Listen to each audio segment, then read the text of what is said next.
Humano Derecho Radio Estación presenta. Bienvenidos a El Miope en Radio, un espacio de entrevistas a figuras de la música, el cine, el teatro, la literatura, la danza, artes plásticas y demás manifestaciones artísticas. Soy Humberto Sánchez Amaya y te invito a que te relajes y escuches. Y si te animas, puedes impulsar este lugar de diálogo a través de la cuenta en Patreon, El Miope Cultura. De todas formas, abajo en la descripción encontrarás el link, un pequeño impulso para mantener estos lugares de encuentro y para compartir. El jurado de la quinta edición del concurso de dramaturgia Trasnocho, conformado por Pilar Arteaga, Solveig Hogenstein, Eva Ivangi, Héctor Manrique y José Pisano, miembros del comité de programación del Teatro Trasnocho, con la participación desde España como invitados especiales del dramaturgo Carlos B. y la editora Ángela Monleón, reunidos para evaluar las 52 obras presentadas en esta nueva edición, ha decidido por mayoría otorgar el siguiente veredicto: premio a la mejor obra, por la combinación de una dura realidad que se mezcla de forma poética con un drama familiar íntimo, donde sus entrañables protagonistas transmiten diversas emociones a lo largo del desarrollo de la pieza. El jurado decide otorgar el premio a la mejor obra a Las cosas que nos quedan, texto presentado bajo la autoría de Anne Bo, siendo este el seudónimo de su autora, Patricia Castillo, identificada tras abrirse el sobre correspondiente. Ella es actriz, directora, actriz de doblaje y elenco estable del Centro TED. Además, autora de un blog que tiene algo abandonado llamado Yo Amor Otros Demonios.blogspot.com. Su nombre cada vez más se abre espacio en el mundo teatral venezolano, ese mundo que persiste, que no calla, que no se cohíbe ni se intimida, que no para, que sigue mostrando mundos, emociones y desvelos. Su nombre estaba al frente de obras como La Casa de las Palomas, Humanos, Un Juicio de Medianoche, Amigos Subterráneos, así como ha actuado en Unas veces se gana, otras se pierde, Tercer Cuerpo, Aladino revisitado, Tres historias del mar, entre otras. Bienvenida, Patricia, ¿cómo estás? Hola, muchas gracias. Muchas gracias por la invitación, me encuentro muy bien. Estabas en la rueda de prensa que hubo hace 2 semanas en el Trasnocho Cultural cuando se dio este veredicto, ¿no? Correcto. ¿Estabas segura que iba a ganar? No, ¿Por estaba qué? aterrada. Bueno, porque creo que esta es la edición que ha tenido más obras, si no me equivoco, 52. Y era una competencia bastante difícil. Además dieron 7 finalistas, que también entiendo que ha sido la mayor cantidad de numerosa de finalistas que han dado en una edición, así que realmente yo no sabía si iba a ganar. Claro, pero tú tienes ya un historial, o sea, uno lee esto y dice, bueno, tiene 55 años, o sea, no. Porque es bastante nutrido este historial, ¿no? Ok, bueno, sí, un poco, pero todavía creo que estoy comenzando. Esta es la primera vez que postulo una obra al Festival de Dramaturgia también. ¿Qué puedes adelantarnos de las cosas que nos quedan? Bueno, Las cosas que nos quedan es un texto muy íntimo que habla, en efecto, como dice el veredicto, de una parte de mi familia. Lo he dejado claro también cuando me lo han preguntado, que básicamente fue de un hecho que ocurrió hace 2 años aproximadamente, que fue el fallecimiento del primo con el que crecí.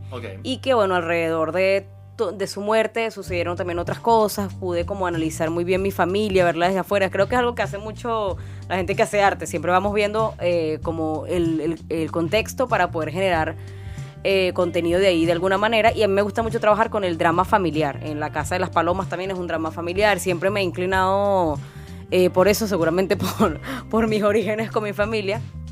Y bueno, básicamente de eso va el texto, de 2 personajes que tienen en común a una persona que aman, y por ese amor que le tienen que comenzar a llevarse bien en un contexto del país en el que estamos, una salud pública, digamos, precaria, y que tienen que luchar contra esas 2 cosas. Fíjate que hablas de una reflexión sobre la vida, también sobre la muerte, obviamente, y se asemeja a La vida perdida, sí, ¿no?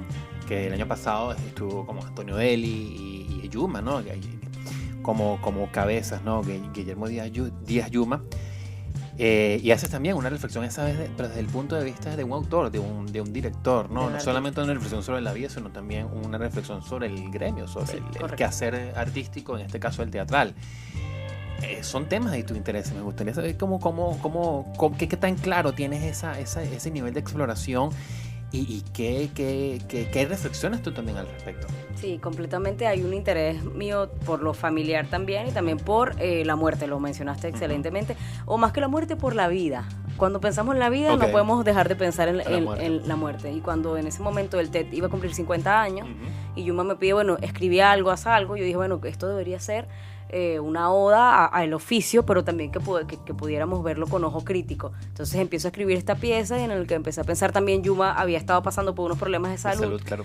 Y no solo él, varios maestros en este momento del teatro que han sido muy importantes están pasando por graves momentos de salud y ahí uno se pregunta, bueno, yo voy hacia allá también, ¿no? ¿Qué es lo que me espera? ¿Qué va a pasar aquí? Y también habla un poco desde mi experiencia, yo sé que tengo 27 y se puede decir poco, pero cuando yo escribí ese personaje que hizo Antonio, pensaba en todos los maestros que he conocido, Claro. pero también pensaba en mí. Yo siento que soy muy como ese personaje de así fue como empecé a abordar el arte, parecía como una señora que iba, no, perfeccionista, iba buscando esto y había mucha gente que me decía, bueno, pero esto pareciera que hay un alma vieja aquí. Y también lo estoy contando desde eso. Son temas que me interesan, que hablan de mí y creo que en el fondo eso es lo que me mueve siempre, algo donde yo pueda tener la experiencia para poder escribir o realizarlo. ¿Cómo llegas al teatro, Patricia? Bueno, yo realmente quería ser era escritora, la primera profesión que quise ser.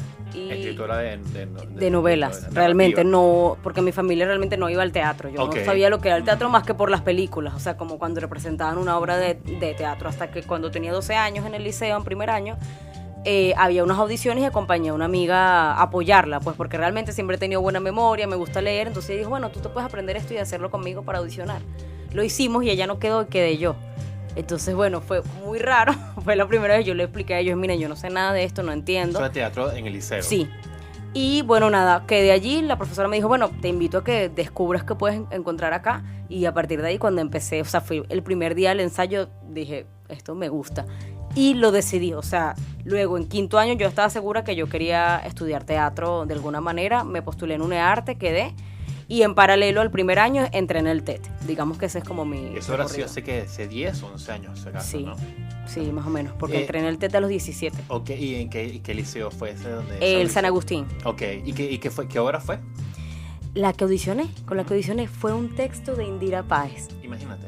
Sí, de esas de Crónicas Desquiciadas. Ajá. Una, no me acuerdo ahorita, pero era una de esas escenas cortas que ya tienen de Crónicas Desquiciadas. Ok, ¿y en qué momento, Patricia, o sea, ya a los 17 hay una determinación por hacer teatro? Ya estás clara que, bueno, esto va a ser mi vida. Cuando entras en el TED, porque además entras en el TED, no es que entras en una de las instituciones más importantes del teatro venezolano. Correcto, sí.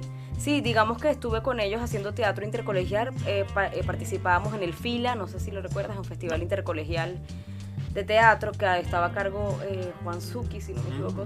Eso duró mucho tiempo, desde que yo entré, 5 años ahí, y básicamente montabas una obra y luego participabas. Y yo me presenté en el Teatro Trasnocho en la Sala Grande, fue la primera vez que me presenté con una obra de Cenicienta para ese festival. Ok. Y así duramos mucho tiempo, solo que luego yo cuando llegué, digamos, al tope de ese grupo, yo dije que hay más allá, tengo que saber, y fue cuando encontré la universidad y dije, bueno, esto se estudia, yo lo quiero estudiar, porque yo sentía que, además me encantó descubrir que el teatro incluía demasiadas artes, entonces yo dije, aquí puedo escribir, aquí las obras se escriben, yo puedo escribir, me gustaba la música, aquí puedo cantar, y estoy descubriendo la actuación, puedo dirigir también, que me empezó a interesar muchísimo. Y que me dejaron hacerlo una vez en el grupo, dije, bueno, este es un arte demasiado completa, o sea, lo quiero hacer en definitiva, incluso incluye la danza de alguna manera que no es mi fuerte, pero dije, lo puedo pulir. Entonces nada, a los 17 cuando me di cuenta que había una universidad de esto, y no solo aquí, sino en el mundo, dije, esto lo puedo hacer. Obviamente Ok. llevó para mi papá, sobre todo, como un peso de, ¿tú estás seguro que tú quieres hacer esto? Y nada, luego me postulé. Al mismo tiempo me había postulado porque de UNEARTE no me respondían, me postulé en la UCAP para comunicación social, había quedado, y luego un día antes de inscribirme en la UCAP me llegó UNEARTE. de la UNEARTE y dije, yo creo que esto tiene que ser así, y me fui para allá. Y más céntrica. Además. Y luego a un año después, alguien comentó, mira, hay una escuela, y yo, bueno, empecé a ver los horarios y dije, ¿será que yo asumo esto? Porque UNEARTE había muchas cosas buenas, pero también yo sentía que había algunas patas que cojeaban y yo quería entenderlo todo lo mejor posible, y investigo el TED y digo, bueno, yo lo voy a intentar, y quedé allí y tuve como esos dos aprendizajes y más los talleres que luego me empecé a meter sin parar en todo lo que Digamos, pudiera. ¿quiénes fueron esos primeros maestros que fueron marcando la pauta en esos primeros años? Bueno, la primera, que fue la profesora de teatro del liceo, que liceo. siempre, que todavía ahorita es mi amiga, se llama María Elisa Navarro, sigue dando clases en el San Agustín, en este caso del Paraíso, y yo he ido para allá a dar talleres de teatro, incluso Sí. que ella me ha pedido. Ella da castellano y literatura, pero le encanta el teatro, hizo mucho teatro de joven. Y por eso ella siempre incluye y es la que lleva el grupo en el liceo. Entonces, ella sería la primera persona, fue la que me mostró el teatro la primera vez. En la universidad siempre voy a recordar a Caroline Rodríguez, que fue mi primera profesora de actuación, que todavía creo que da clases en UNEARTE, y ella me enseñó mucha disciplina. O sea, cuando yo llegué al TED, todo ese concepto que tenían ellos que tienen de la disciplina, el silencio, para mí no fue nada complicado, porque yo venía de esta profesora que era absolutamente estricta, o sea, no sabes, era demasiado estricta, y yo me puse cosas como un militar. Entonces cuando entré al TED, que la gente, ay, esto es demasiado duro, para mí era como, no, esto es un paseo. Claro. Era para mí muy fácil comprenderlo. Entonces, sabes que uno tiene la creencia de que quien empieza actuando, ¿no?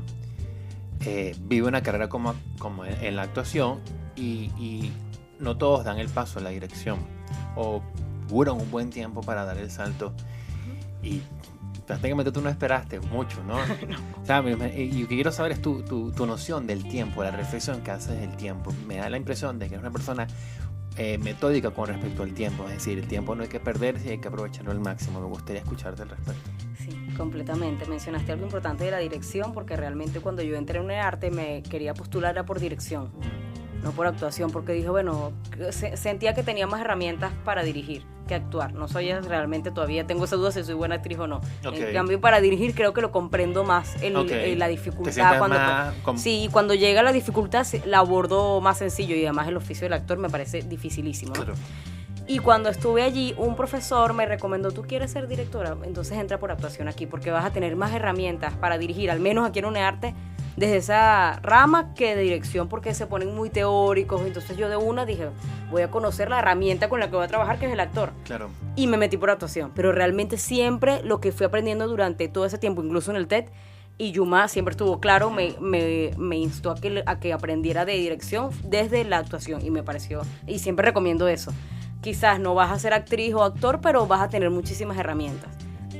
Y con respecto al tiempo, es algo que, o sea, desde pequeña he tenido como experiencias con la muerte demasiado cercanas. O sea, yo conozco gente ahorita que tiene mi edad y se le ha muerto una persona durante toda su vida, y pues eso para mí me llama la atención, porque yo tengo una lista, y tanto de familiares como gente cercana a mí, siempre, todo el tiempo. O sea, yo estaba en una clase, yo vi clases de canto como 4 años o 5 años, y el profesor que me educó falleció también. O sea, los padres de mis amigos fallecen, de mis mejores amigos fallecieron. O sea, todo era como constante tiempo.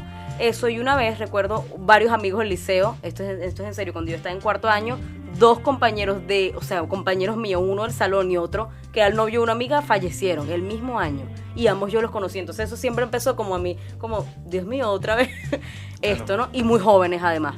Entonces, claro, eso marca en mí una influencia. Teníamos 15 años, 16 años, uno muere de cáncer y el otro muere en un accidente.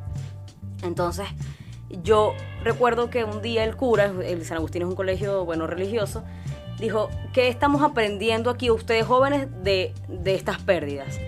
¿Qué les están dejando estas personas que ya no van a estar con nosotros, que tienen su misma edad que ustedes, y que ya no van a llegar a la universidad, y ustedes quizás sí?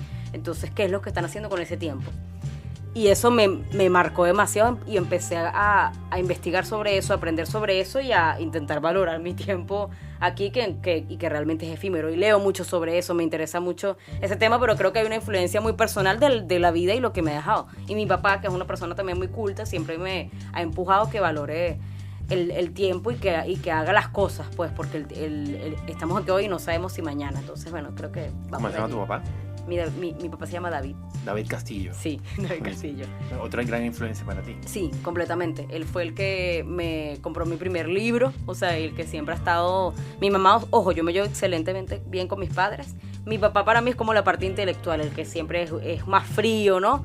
Mi mamá es más emocional, pero él, para mí, me ha formado todo intelectualmente en todos los sentidos, porque fue el que me compraba todos los libros, me llevaba, vamos para que investigues esto, el que uno tiene un consejo de algún tipo así como este concreto, y él siempre es muy frío en ese sentido, pero que a veces es mejor para abordar ciertos aspectos de la vida. ¿Qué primer libro fue ese que te compró tu papá? Ay, Dios mío, yo creo que fue Teresa. Ok. No sé si lo recuerdas, no. Es un escritor venezolano, si no me equivoco, que es un cuento que lo que él escribió por su sobrina o por su hija, no me acuerdo bien, que era muy particular, y él empezó a escribir todo lo que, las conversaciones que tenía con ella. Es un libro precioso. Y el libro se llama Teresa, la niña se llama Teresa. De hecho, creo que hace poco vi que sacaron una nueva edición y que él escribió una versión de ella adolescente, o sea, se ha sentado con ella a hablar, y lo recuerdo perfectamente. ¿Qué tal? Me imagino también no sé si llamarlo reto, ¿no? Pero la experiencia enriquecedora de llegar incluso a dirigir a actrices como Francis Rueda. ¿Me explico? Pues Rosana Hernández, con quien también ha sido asistente de dirección en todo esto, ¿no? Hay toda una dinámica importante que no sé cómo has asumido. No, mentira. No, bueno, justo en la mañana estábamos teniendo una conversación sobre eso, porque recuerdo que cuando yo llamé a Antonio Deli para La Vida Perdida no nos conocíamos.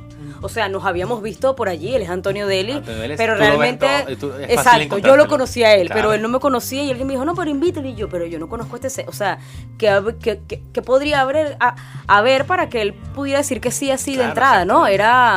Y yo, bueno, nada, yo lo voy a intentar, porque además no encontraba a nadie más que pudiera hacer ese personaje. O sea, de hecho, Antonio era muy joven. Nosotros queríamos que fuera mayor, y todavía incluso. Pero de todos encontramos, yo tanteé también con otras personas, no podían, y yo dije, bueno, lo contacto, y realmente hablamos, nos vimos, y luego él leyó el texto y dijo que lo quería hacer. Y básicamente así ha sido con las otras dos personas, y han sido las personas más increíbles con las que he trabajado, que, así como tú has dicho, tienen como un recorrido. En el caso de Francis fue exactamente igual.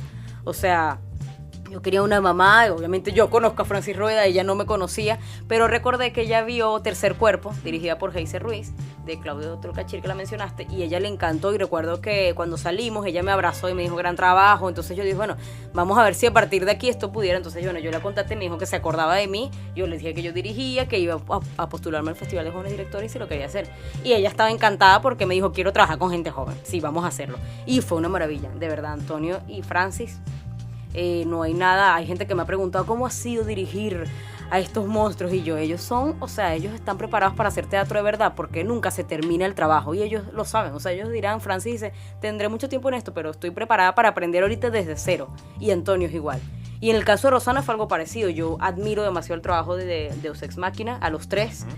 Obviamente Rosana, por ser mujer, hay una admiración, digamos, para mí una conexión distinta, porque yo también soy mujer y me veo mucho en ella. Creo que somos muy parecidas, que trabajamos como de maneras muy parecidas, y se volvió como mi maestra así tácitamente. Y básicamente lo que hice fue empezar a hacer talleres con ellos. Estuve en su primer taller, he hecho prácticamente todos los talleres que ha hecho Deus Ex Machina, que han sido pocos además, y he visto las obras que he podido de ellos, porque la verdad yo entré en el teatro tarde, y cuando yo empecé a ver obras realmente fue cuando entré a la universidad, y ya me había perdido, yo entiendo, como que una parte importante de obras así que habían marcado, y yo, bueno, nada, llegué aquí, ¿qué voy a hacer? Hasta a partir de este momento empecé a ver todo lo que podía de ahí. ¿Cuál fue la primera obra así que recuerdas que viste? Mira, esta obra a mí me marcó en la universidad, y fue, las primeras obras que vi ahí fue 13 Rosas, que además fue por el Vista 20. Eso fue aquí en la Caja de Fósforo.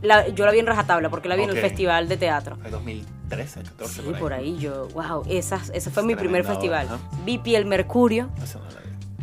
Esa obra la vi 8 veces, la vi como 8 veces después, porque me impactó tanto. No sabía el alcance que podía tener el teatro hasta cuando vi esa obra, que yo dije, claro, ok, esto también se puede hacer. Porque no sé si sabes, es un tema bastante violento, y hay mucha violencia, pero es también muy real. Era para mí como, esto es una película o una obra, fue algo impresionante. Recuerdo esos dos, y bueno, varios montajes de allí, ya de otros países, pero todo ese festival de esos mismos que ellos estaban, vi muchas obras, y fue como mis primeras obras para entender también. Yo venía de ser en el grupo de teatro donde estábamos en el liceo, hacíamos mucho teatro infantil. Entonces, claro, hay un margen allí para poder salir y ver, esto es otra cosa. Esto es otro tipo de teatro, se puede hacer, que tanto alcanza aquí. Y comencé por allí. Y luego, bueno, nada, convoqué a Rosana, ya nos conocíamos más. Y le dije, bueno, está esto, ¿tú lo quieres hacer? De hecho, yo elegí la obra pensando en que ella pudiera estar. Estuvimos revisando textos las dos, y había algunos que nos gustaban, y ella no tenía la edad, y ella me decía, si ya yo no puedo estar, tranquila. Y yo, no, que yo quiero trabajar contigo. Y así encontramos esta obra. Cuando hablabas ahorita de la experiencia con Antonio y con Francis, dijiste, ellos hacen teatro de verdad. ¿Qué es el teatro de verdad? Para mí, el teatro, hay dos cosas que me lo preguntaban hace poco. Me hicieron una pregunta, ¿tú crees que tú haces teatro colectivo? Y yo dije, es que para mí el teatro es colectivo. O sea, para mí el teatro siempre va a depender de dos factores. Y cuando es más de uno, de las dos, ya para mí hablas de multitud. Entonces, no entiendo cuál es ese teatro no colectivo. en principio. Y lo otro para mí tiene que ver con eso, con el teatro de verdad, es decir, trabajo colectivamente y estoy consciente de eso. Y lo otro, de que algo que Yuma nos ha enseñado es que este oficio nunca se agota, nunca está listo. Por eso el TED pasaba tanto tiempo ensayando, pasaban hasta un año montando una obra y todavía ellos decían, no está lista, la vamos a estrenar, ya está lista Claro. para estrenar, pero no está lista. Y esas obras que vemos que tienen 10 años montándose y pasan 5 años y se dan cuenta, ahora entendí tal cosa al hacer esto desde la dirección o el que escribió o los actores. Y yo creo que Antonio Francis, incluyo también a Rosana ahí, y a Elvis, a todo ese grupo, a Gabriel Agüero, que entienden que esto es una cosa que va a ser incompleta siempre. Y que siempre, Gabriel por lo menos dice algo muy lindo, que siempre debe haber una pregunta, no la respuesta, porque ya cuando llega la respuesta hay un stop. Ya, y la pregunta al contrario te va a llevar más y más lejos. Entonces creo que esa es mi experiencia de haber trabajado con ellos, lo entienden muy bien que esto nunca se agota, igual que Yuma, e incluso como actor o como director, sabe que él siempre dice, esto se estrenó, y uno, pero tienen 5 meses ensayando, bueno, se estrenó, pero ya, o sea, ahora es que nos falta, ahora es que se podría sacar jugo de esto. Y esa conciencia, bueno, me Y parece. cuál es la pregunta en este momento que a ti y a Patricia Castillo está llevando cada vez más lejos. Ay, Dios mío, yo creo que trato de entender la responsabilidad, esa palabra la estoy usando mucho ahorita, que tenemos con este oficio. Creo que cada vez entiendo lo delicado que es, lo importante. O sea, es un vehículo social, me parece arrasador.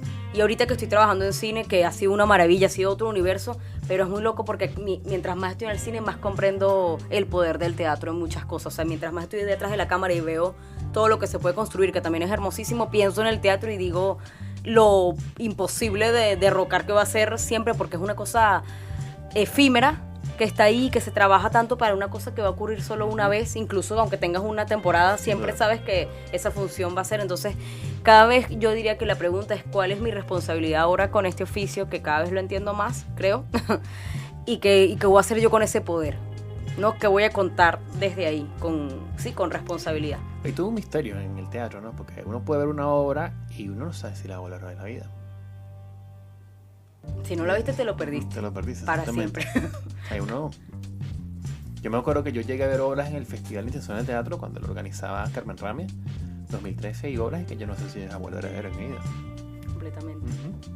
Y esa es una pregunta que queda ahí también, ¿no? La incógnita del reencuentro, ¿no? Del teatro. ¿Qué te ha dado el teatro, Patricia? Bueno, creo que la conciencia del tiempo lo sigo teniendo siempre en mí, de este tiempo aquí, valioso, y que también cuando lo tomamos al lado técnico en el teatro, bueno, y también en el oficio del arte, creo que en general el contexto con el tiempo es algo muy interesante, porque tenemos este tiempo creando, este tiempo de ensayos, en el cine este tiempo de escribiendo, de reuniones, o sea, hay como un tiempo previo que creo que todo se convierte en un ritual ahí bastante loco. Digo loco porque lo decía en una clase que estamos dando ahorita, que esto es una locura. O sea, esto que hacemos de ir al teatro, me parece, cuando lo analiza, esto es una cosa espiritista, estamos hablando, porque una gente va, se aprende unos textos, se monta ahí representando una cosa como si fuera verdad y que tiene algo de verdad, y va otra gente, paga por eso, para ver eso que sabe que no es verdad, pero a la vez lo confronta con la Claro. verdad. O sea, cuando tú analizas esto, yo digo, esto es algo de brujería, Dios mío. Y creo que esa ritualidad del teatro la llevo en mi vida completamente. Cualquiera que me conozca a profundidad lo sabe lo ritualista que soy. Por eso quizás fue tan fácil entender el teatro después de no haber estado en una familia que fuera teatrera en ningún sentido. Simplemente cuando entendí el juego, para mí fue sí, quiero jugar esto tiene algo de mí y puedo descubrir cosas de mí seguramente. Me cajas del título. Patricia Castillo, la ritualista del teatro. ¿Y qué has sacrificado por el teatro? Ay, qué sacrificado. Yo creo que ahí, bueno, lo que todos conocemos, creo que hay un tema ahí de la economía importante. Pero creo que, no sé si llamarlo sacrificio, porque la verdad es que, bueno, no, sí lo podemos llamar sacrificio, porque lo haces igual, pero sabes que estás perdiendo algo con voluntad, ¿no? Y yo, algo que siempre he dicho es que nunca he trabajado en una cosa distinta al arte. Quizás en otras cosas que no son teatro, pero jamás me he permitido, y me siento afortunada y privilegiada porque sé que no para todos es posible, de trabajar algo separado del arte. He tenido que sacrificar, obviamente, parte de cosas que generalmente un oficio distinto, como más técnico, te podría dar. Por ejemplo, la economía, pero yo creo que al final todo termina ocurriendo como tiene que ocurrir.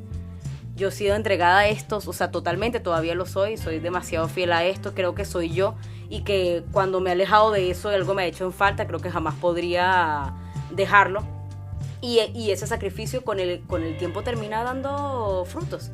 Y creo que hay que ser también muy inteligente, entender que tampoco nos vamos a entregar a esto nada más en cuerpo, porque si no, ¿cómo lo alimentas? ¿Cómo lo alimentas? Claro. Literalmente. Entonces y mi papá después de entender, por ejemplo, que él era la persona como no, haz un curso y estudia otra carrera de verdad. Él ya en este momento, él está súper orgulloso de mí, va a las obras, va a los premios, claro, y esto, y él lo que me ha instado es a ser inteligente, como que tú quieres hacer una obra, cómo de verdad le vemos la tajada de esto para que lo puedas hacer con tranquilidad, que te puedes apretar un día, voy a hacer esto y lo voy a hacer gratis, pero eso va a depender de lo inteligente que seas en el proyecto que hagas. Y el tercer punto que le sumo a eso es que también hay que estudiar mucho, ¿no? Claro. Como cualquier oficio. Siento que a la gente que le ha faltado un poco esto, como, el teatro no logro todavía como vivir de esto de alguna manera y tal, es que creo que hay que estudiar más. ¿Cuál de tus textos, cuál es del que te sientes más orgullosa? Qué difícil pregunta. Bueno, yo diría que todos me encantan, porque todos tienen una parte de mí y han pasado por distintas Patricias, pero definitivamente elegiría el que ganó el premio. ¿Por qué? Porque habla del presente, habla de la Patricia que soy ahora. No, me imagino que creceré y haré textos mejores y serán mejores Patricias, pero ahorita este es mi favorito porque habla de lo que he crecido y de lo que he aprendido. Okay. Así que sí. ¿Tienes algún, no sé, cuando te vas a subir al escenario como actriz, qué haces antes? ¿No tienes algún ritual, algo así? Bueno, me encanta el ritual, así que sí, tengo mi ritual, pero antes de eso es muy loco porque yo como actriz soy absolutamente nerviosa y soy muy aplicada porque me considero muy disciplinada, pero no talentosa. Y eso es interesante también porque yo siempre creo que alguien disciplinado llega más lejos que alguien solo talentoso. Entonces yo realmente soy como actriz, hay gente que ha trabajado conmigo y me dicen, pero no puede ser, si te conozco como escritora y como directora y aquí te estoy viendo, y yo, bueno, es que es un oficio muy vulnerable. Entonces ya yo suelo ser muy, muy mecánica en el sentido de que también me lo enseñó el TED, yo escribo todas las cosas, sobre todo como actriz. Con lo otro me suelo soltar más, pero como actriz me llevo mi guión, hago unos rezos, hago el repaso de la planta de movimiento, puede ser en cámara rápida, o sea, caminando por todos los espacios, cada función, o simplemente sentada viendo el espacio. O sea, sí, me gusta llegar con mucho tiempo antes porque me considero absolutamente nerviosa, así que claro. Sí, tengo mi ritual de rezos sobre todo y agradecimientos antes de estas funciones. ¿Para quién? Para mí, para esto, y agradecimiento de que estoy ahí haciendo eso mientras en el mundo están pasando tantas cosas y uno puede estar ahí haciendo una función. Cuando hablas de disciplina, ¿tienes digamos, una costumbre de escritura? Es decir, ¿eres de la que enfrenta la página en blanco así no se siente inspirada y bueno, lo que vaya saliendo lo vas estructurando en función de lo que pasa en los días, o eres la que espera como a un destello de luz? Bueno, yo soy de las que cree que la inspiración te tiene que agarrar trabajando. Así que sí, en efecto soy de las que siempre recomienda, no sé escribir, siéntate a escribir, y ya no, pero es que no sé, pero es que no va a llegar así de la nada ya, y así suelo trabajar. Sin embargo, dirigiendo, escribiendo, suelo ser más flexible. O sea, si hay momentos que digo, bueno, no me siento ahorita, no lo voy a... Cuando estoy actuando sí soy más estricta, como no puedo dejar ningún vacío, ¿no? En el pre. Pero para escribir, aunque tengo una metodología ahorita que he estado también transformando, porque he estado por lo menos viendo clases de guión y que la estructura prácticamente viene del teatro, entonces es muy interesante porque esto. Y este texto también me gusta mucho, por eso es mi favorito, porque para mí es el que tiene de los que yo he escrito la mejor estructura. Claro. Y ocurrido porque obviamente he estudiado más, siento que esas clases de guión que vi con José Antonio Varela, que él sabía que también me las estaba dando para algo más que cine, me ayudaron muchísimo a entender mejor y a controlar mejor el formato de cómo cambias en la estructura. Entonces sí, creo que hay una cosa ahí de disciplina, de crear. Yo, por ejemplo, suelo pensar o sea, hago como una escaleta, ¿ves? Que es algo muy del cine, que es que enumero las cosas que van a pasar por frases. Con esta obra lo hice, o sea, con una estructura que luego puede cambiar, pero comienzo uno... Llega la mamá, no sé si pudiste leer la obra. No. Si no, bueno, te la puedo compartir. Pero bueno, primera escena que creo yo que puede ocurrir ahí. Videollamada de la mamá con el hijo. 2, diagnóstico del hijo 3 y así voy. Y después me siento poco a poco a desarrollar eso. Y después cuando yo tengo un pequeño borrador, y ahora sí empiezo a mover. Esto no, también lo hago con los personajes. Antes de todo tengo que tener una lista como de personajes, más o menos de necesidades, al final qué va a pasar con de lo que creo. Ojo, eso después puede cambiar. Pero después que tengo eso, hago un stop. Esto me lo enseñó Heiser Ruiz, que bueno, claro, somos muy amigos e hicimos un taller juntos. Él me lo dio, donde él me decía, hay un momento en que después que tienes la idea, la dejas reposar y empiezas a pensar en ella sin escribir. Y entonces después que yo hago eso es que me empiezo a pensar, paso días o semanas con esa idea, voy viendo cosas, o sea, eso se va. Y después que lo tengas ya, escribes un poco más. Y luego, pues, este punto que también me parece muy importante, hablas de eso con alguien. Mira, estoy escribiendo una obra que va sobre esto, tú qué, más o menos punto 1, porque cuando lo verbalizas, de pronto te das cuenta, no, esto no tiene sentido, no sé si la mamá en serio va a hacer esto, te das cuenta de las dudas. Y ya después que yo paso esa etapa, que sí lo suelo repetir en todas las obras, ya puedo sentarme un día, bueno, vamos a empezar a desarrollar esto. Y ya con ese primer borrador es que empiezo a investigar. Ya por lo menos aquí en esta obra que hablamos del cáncer, pero no de la misma forma que en La vida perdida, que nos enfocamos más en el arte. Aquí vamos técnicamente a hablar de las etapas del cáncer y todo esto. Yo incluso para esta obra entrevisté a mi mamá, que estuvo muy cercana al proceso de mi primo, y ella pudo ver como que todo. Y a partir de ahí empecé a agregar. Esta obra tiene conceptos, tiene términos básicos del cáncer, cosas que necesitas saber que en La vida perdida no hay, porque nos metemos con otro tipo de cosas más poéticas. ¿A quiénes configuras, a quiénes visualizas para que sean parte de esta obra? Bueno, a mí me encantaría, que ya lo hemos hablado, incluso algo que también al momento de escribir, es que cuando ya tengo un buen borrador, me gusta leerlo con los actores. Afortunadamente, cuando yo tuve ese borrador, Gabriel estaba aquí, que estábamos haciendo La hora menguada, y nos reunimos los tres, Gabriel, Elvis y Rosana, porque quiero que Elvis esté en la escenografía y en la iluminación, y leímos la obra. Entonces fue muy interesante, porque ahí yo me di cuenta, siempre me pasa, o sea, escucho al actor y digo, esto no está bien dicho, o sea, este diálogo no funciona, esto aquí, más bien esto es demasiado grosero, o sea, uno empieza como a escuchar, y también los escucha a ellos. Elvis me dio algo muy importante de la estructura en ese momento, como, bueno, yo cambiaría esto acá, ¿por qué no lo revisas? Porque yo la estaba contando cronológicamente y ahora la historia no es cronológica, lo cual creo que ayudó mucho en la tensión de la historia. Y bueno, yo les dije a ellos, yo quiero hacer esto. Eso fue incluso antes de mandarlo al festival. O sea, yo dije, quiero hacer esta obra, y ya yo los había pensado a ellos. Ellos están dispuestos. Entonces sí, pensaría en Gabriel Agüero y Rosana Hernández como parte de este elenco. Maravilloso. ¿Qué estás haciendo ahorita en el cine? Bueno, en la productora Diverte Cine, ahorita digamos que soy aprendiz de muchas áreas. Soy asistente de guión, me han dejado ser asistente de dirección también. Fui la asistente de dirección de Julia tiene Sugar, que es una película que ya se estrenó. Y he sido ahorita asistente de casting, que también ha sido muy chévere, porque he trabajado muy cerca con los actores y me gusta mucho. Básicamente eso es lo que hago, pero también es una productora que tiene como una corte ahorita joven, donde estoy yo y están los adultos, vamos a llamarlos. Esta corte joven nos están dando como el chance de que hagamos cosas, porque quieren al contrario, pues. Entonces hace nada hicimos un corto que fue mío, escrito por mí, que lo postulamos a un festival. Ahorita estamos de finalistas, pero no sabemos si digamos o no. El festival de cortoscopio de la Embajada de España, creo que es. Ahorita el viernes tenemos la proyección y después de eso darían los resultados. ¿Cómo se llama el cortometraje? Se llama Jessica. Okay. Y está protagonizado por Mario Becerra, que no sé si lo conoces, pero bueno, un actor increíble que también está ahorita en cine y en teatro. Entonces básicamente estamos en eso. Vamos a hacer ahorita un videoclip de otro de los muchachos. Entonces ahorita en el cine estoy como aprendiendo a entender cómo es el artificio. También soy la única que es de teatro, todos los demás chamos sí son de cine. Entonces estoy empezando como a entender el oficio desde adentro, y estoy muy agradecida porque en serio creo que he estado muy cerca y he superado muchos escalones que mayormente a la gente le toma muchos años, y yo agradezco que José Antonio me haya dejado saltar. Y me imagino que ya te está llamando la atención en algún momento escribir un guión o dirigir una película, ¿no?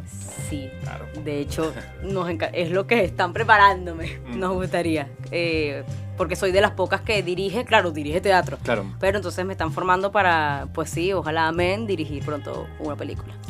Mira, el medio artístico es difícil, ¿no? Porque uno tiene sus altibajos emocionales, y más en el contexto en el que estamos. ¿Cómo haces tú para no tirar la toalla?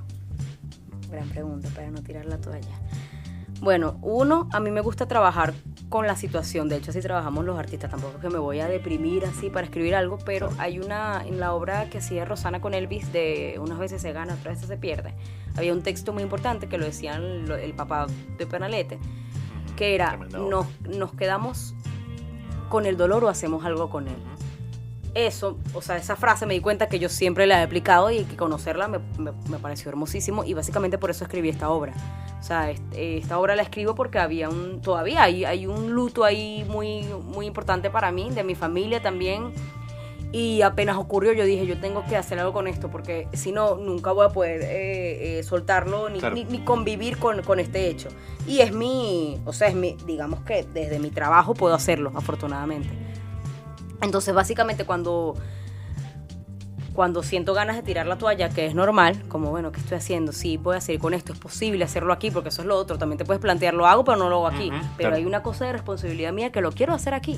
O sea, también lo quiero hacer afuera, pero dejar el país todavía yo no me siento lista para eso y creo que hay muchas cosas que puedo hacer acá. Entonces, básicamente lo que hago es trabajar, ocuparme, vamos a llamarlo más bien así. Cuando algo está ocurriendo en el fondo que te sientes mal para mí o que ya no lo puedes hacer, incluso he estado en momentos heavy así de que, o sea, no tengo ni para comprarme esto, pero bueno, tengo la computadora y tal, y te sientes a escribir. O sea, siento que eso es lo que me ha ayudado a ocuparme y esperar que eso en algún momento ocurra. Cuando estaba pasando esto grave de mi primo, yo lo empecé a escribir y ni siquiera me acordaba del Festival de Dramaturgia del Trasnocho, algo que además siempre he tenido presente y que nunca me había atrevido. Dije, no, todavía no estoy lista, no sé qué voy a mandar, no. Y cuando de pronto salió ese comunicado, yo ya tenía como 7 borradores, o sea, ya yo tenía tiempo trabajando y además justo pasando en un momento también económico muy difícil. O sea, realmente nunca dejé de ocuparme en esto y es lo que yo recomendaría siempre. ¿Cómo tener un trabajo ahorita? ¿Qué autores revisas constantemente o qué has descubierto, ¿no? En esa búsqueda? No solamente tiene que ser teatro, puede ser literatura, música. ¿Cómo te alimenta? Bueno, ahorita estoy muy interesada en intentar generar material, digamos, ficcional a partir de mí. Ok. Como esta obra, ¿no? Que no me había dado cuenta de ese poder, pero que en otra entrevista, alguien del Trasnocho, estuvimos hablando y me comentó que había un material ahí muy interesante con respecto a mi vida y que seguro hay más cosas, y me recomendaron algunos autores. Todavía no los he podido revisar, pero no me acuerdo el nombre, creo que una se llama Ana, de hecho, o Ann, una chilena, otra colombiana, que escriben sobre ellas y estoy revisando. O sea, quiero revisar ese material para ver qué puedo generar. Y en el cine también es muy curioso porque hace nada estuvimos revisando a Martel, a Lucrecia Martel. Claro. Vi sus primeras 3 películas más importantes y es muy interesante cómo encontré cosas yo cuento cosas así desde el teatro y que también La vida perdida tenía cosas, o sea, sin yo haberla conocido. Entonces, y me pareció muy interesante. Entonces estoy como que muy metida con ella en entenderla. Además he visto muchas entrevistas de cómo ella habla de lo que hace y es muy interesante cómo lo hace desde un lugar como artístico, pero sin querer en ningún momento que eso lo fuera. O sea, ella piensa, estoy contando una historia, vine a contar esto y no era necesario esto. O sea, muy desprolijo de cosas, de adornos, y que también eso me interesa muchísimo cuando cuento historias. Entonces digamos que ahorita estoy en eso. ¿Qué ha pasado con tu blog? Ay, yo tengo un blog y bueno, la verdad tengo muchos poemas escritos que no he podido subir porque de verdad he estado muy full. Pero bueno, también me gusta mucho la poesía e intento plasmar ahí. Me interesa mucho el tema, como habíamos hablado, de la vida y la muerte, pero también del amor. Entonces por eso que ese blog lo comencé allí, intentando darle como otra tonalidad al tema del amor, que me parece importantísimo. Mi obra Humanos, un juicio en medianoche, trata del amor en el fondo. Y el amor desde un lugar científico además, entonces es muy bonito. Y me interesa muchísimo. Yo espero que el blog pueda retomarlo en algún momento. Tengo muchas entradas que no he subido, pero bueno. Si tuvieras que editar en este momento el perfil del Centro de Creación Artística, el TED, ¿qué pondrías en ese perfil de Wikipedia, pero desde tu perspectiva más personal, ¿no? ¿Del TED?